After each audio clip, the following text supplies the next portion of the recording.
A iniciativa pioneira da criação da Fundec foi algo que ficou marcante naquela ocasião na vida de Sorocaba, até porque o movimento cultural estava também ansioso por ter uma estrutura, não é? Através de uma fundação, por exemplo, para o desenvolvimento cultural de Sorocaba de forma harmônica, de forma consolidada. E nós tínhamos a ASEC, e falando na ASEC, a gente não pode esquecer daquela figura extraordinária do Júlio Milco, empresário, era diretor da Metalac, e que também, junto com o professor Otto V e outras lideranças muito identificadas com o movimento cultural em Sorocaba, lutaram muito para que isto fosse uma realidade. E na época, o então prefeito Panunzio acolheu em 92 estas sugestões, essas ideias, e enviou o projeto de lei à Câmara, a Câmara aprovou, e logo 8 meses após a existência, ainda a Fundec estava engatinhando quando eu assumi a prefeitura em janeiro de 1993. E eu me recordo que nesta ocasião, o Luiz Almeida Marins Filho, o professor Luiz Almeida Marins Filho, nosso grande companheiro, amigo, foi nosso secretário do Planejamento, secretário de Educação e Cultura ao tempo do Teodoro Mendes, e amigo pessoal e tal. Ele assumiu esse desafio de presidir a Fundec em 93 e 94, sucedendo o saudoso ex-diretor da Escola Municipal Getúlio Vargas, doutor Antônio Pedroso de Souza. E em 95, Pedro Salomão José, de saudosa memória, assumiu essa responsabilidade, dirigir a Fundec, e eu me recordo muito que o Pedrinho iria, a cada 2, 3 meses, ele ia ao meu gabinete junto com a sua diretoria para reivindicar uma ampliação na subvenção que a prefeitura, na época, fazia, desde a criação, ao tempo do prefeito Panunzio, a subvenção municipal, do orçamento público municipal, é que viabilizava todo esse trabalho da Fundec. E a Fundec, ela teve o grande trabalho de consolidar o funcionamento e a ampliação e a consolidação da Orquestra Sinfônica de Sorocaba, cujo embrião nascia, então, alguns anos atrás, na Escola Municipal Getúlio Vargas, que era a orquestra de jovens. E a Orquestra Sinfônica se consolidou através desse trabalho maravilhoso da Fundec e nós pudemos sentir, logo após o mandato do Pedrinho Salomão, que já a Fundec se constituía numa referência, não é? Como instituição voltada à cultura. Nós temos em Sorocaba, graças a Deus, muitas instituições voltadas para a área da cultura, né? Mas a Fundec centrou a sua atividade, priorizou, não é? A música, posteriormente artes cênicas também, mas logo após o mandato do Pedro Salomão, nós tivemos outra figura extraordinária também, com a qual convivemos durante muito tempo, porque sempre estava conosco em nosso gabinete de trabalho e sempre reivindicando uma estrutura melhor para a Fundec, que foi o professor Jorge Narciso de Matos, né? E todos, se formos analisar nesses 22 anos de existência da Fundec, nós vamos verificar o imenso grau de idealismo que norteou o trabalho de todas as diretorias, desde a primeira, com Antônio Pedroso de Souza, até o atual momento, quando está exercendo a presidência o nosso grande amigo Nelson Raul da Cunha Fonseca. Bem, como vereador, eu me recordo, logo que assumi a vereança em 2001, fazem, portanto, 13 anos atrás, eu cumpri quase 4 mandatos. 4 porque o primeiro foi em 1982, quando eu me elegi pela primeira vez. Mas exerci apenas um mês e meio, e fui convocado pelo então prefeito Flávio Chaves para assumir a Secretaria de Governo, e o professor Tomás Bellini, como primeiro suplente, assumiu a minha vaga. Mas, retornando ao plenário do Legislativo em 2001, ao lado de outros companheiros que também se identificam muito com o movimento cultural. Eu não quero praticar nenhuma injustiça e não quero esquecer de ninguém, mas eu gostaria de citar, por exemplo, 2 vereadores que foram comigo, colegas de Câmara, nesses 10, 12 anos, de 2001 até o ano passado, que participaram de uma maneira muito ativa do movimento cultural, prestigiaram o movimento cultural, a Fundec, os projetos da Fundec, as reivindicações da Fundec. Então, eu tomo a liberdade de citar o José Francisco Martinez, o João Donizete Silvestre e o vereador Gabriel Bittencourt, do Partido dos Trabalhadores, que também sempre se identificou com a causa da cultura em nossa cidade.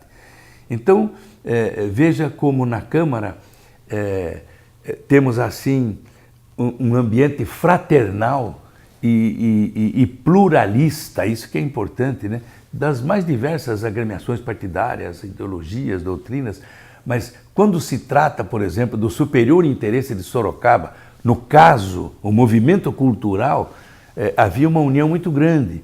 Então, nós, não que os outros vereadores também não colaboravam absolutamente, tanto é que as propostas que surgiam na área da cultura, para incrementar a cultura na cidade, as propostas que chegavam do Executivo, os vereadores todos, sempre de forma unânime, inclusive, colaboravam, discutiam favoravelmente, votavam favoravelmente, nunca houve nenhum tipo de embaraço, né? A vida das entidades culturais. Eu cito também, poderia citar a Academia Sorocabana de Letras, o Instituto Histórico, Genealógico, Geográfico e tantos outros organismos que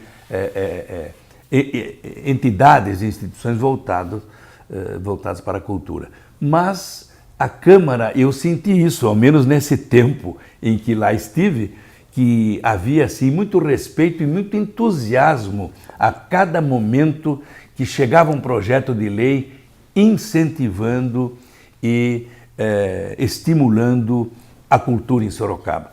Podemos lembrar da Link, por exemplo, que foi uma lei de incentivo à cultura e da qual participou muito, e agora eu quero também me lembrar da então vereadora Yara Bernardi, hoje deputada, mas que na época era vereadora e muito trabalhou para que a Link fosse viabilizada, apresentou sugestões e todos ali no plenário do Legislativo, como disse, quando se tratava do superior interesse da cidade, no caso específico da cultura, por exemplo, em outros campos de atividade também, no desenvolvimento industrial da cidade, na questão, por exemplo,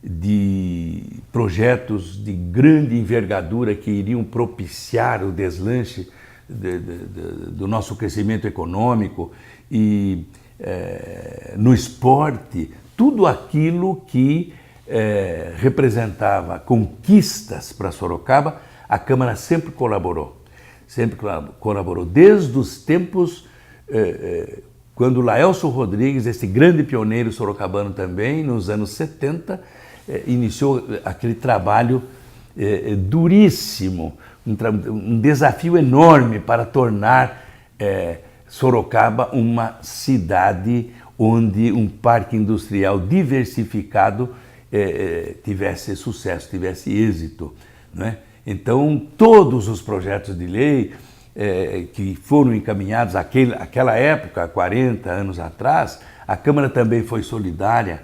Então, estamos falando na área cultural. Então, mas eu abro um parênteses para situar bem o Poder Legislativo. Em todos os assuntos que dizem respeito à grandeza e que de Sorocaba e que representaram conquistas para o nosso povo, o Legislativo esteve sempre presente. Eu acredito que foram em 2 ou 3 ocasiões que o saudoso José Atem me convidou para conhecer esse projeto de restauração. Haviam mais pessoas, foi um encontro, uma reunião em que se estavam estabelecendo já as diretrizes de como viabilizar naquela época essa utilização da forma mais adequada possível a Fundec, né?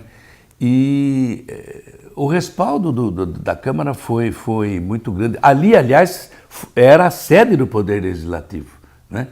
Desde 1981, quando o prefeito Teodoro Mendes inaugurou o Paço Municipal e cedeu o prédio do Teatro São Rafael, antiga sede da Prefeitura, para a Câmara Municipal. E ali ficou até 99, eu creio, né? Creio 98, por aí. Então, aquele prédio depois foi restaurado e a Câmara, em 99, veio também para o Alto da Boa Vista, ficando ali, então, esta destinação que foi muito acertada, e eu creio que foi ao tempo do ex-prefeito Renato que ocorreu esta destinação do antigo prédio da Câmara e da Prefeitura, na Rua Brigadeiro Tobias, para que pudesse a Fundex ter a sua sede viabilizada e depois houve outras reformas, ampliações. Foi citado aqui, por exemplo, em 2007 também, né, toda uma luta com mais recursos orçamentários da Prefeitura, que já tendo naquela ocasião, em 2007, a própria Secretaria Municipal de Cultura, com recursos próprios, também pode ajudar nesta alavancagem do projeto, mas ao tempo em que fui prefeito, a área da cultura ela era vinculada à Secretaria da Educação e havia uma divisão, um departamento que cuidava de toda a área cultural. Chamava-se Divisão de Difusão Cultural, né? Era uma seção específica, era um departamento onde a difusão cultural em toda Sorocaba, a articulação junto às entidades do movimento cultural era feita, e com o passar dos anos, uma cobrança muito forte do movimento cultural era de que se desmembrasse então a educação e a cultura, e foi um êxito muito grande. Hoje nós temos aí a Secretaria Municipal da Cultura. Espero que o prefeito Panunzio para 2015 possa destinar aí uma expressiva verba do orçamento público municipal, e nós acreditamos até que esta verba possa passar de 20 milhões de reais para 2015, e assim nós esperamos que aconteça. E então eu pude acompanhar ao longo de todo esse tempo, graças a Deus, com muita satisfação e muita alegria, participando às vezes diretamente quando fui prefeito e às vezes indiretamente como um cidadão, como alguém que ama a sua terra e procura de todas as formas possíveis incentivar, estimular e participar de todo o coração de projetos que sejam realmente merecedores de toda a nossa atenção. E quando a gente abraça um projeto, né, a primeira coisa que a gente analisa é a credibilidade das pessoas que estão propondo este projeto. Então, este é o primeiro passo. É viável, mas quem é que vai coordenar? Quem é que vai viabilizar esse projeto? De que maneira vai prosperar estas ideias? De que forma? E isto tem ocorrido, graças a Deus, porque as lideranças mais expressivas de Sorocaba sempre aceitaram todos os desafios. E é por isso que, com alegria, a gente saúda este momento em que estamos celebrando 22 anos da Fundação do Desenvolvimento Cultural de nossa cidade.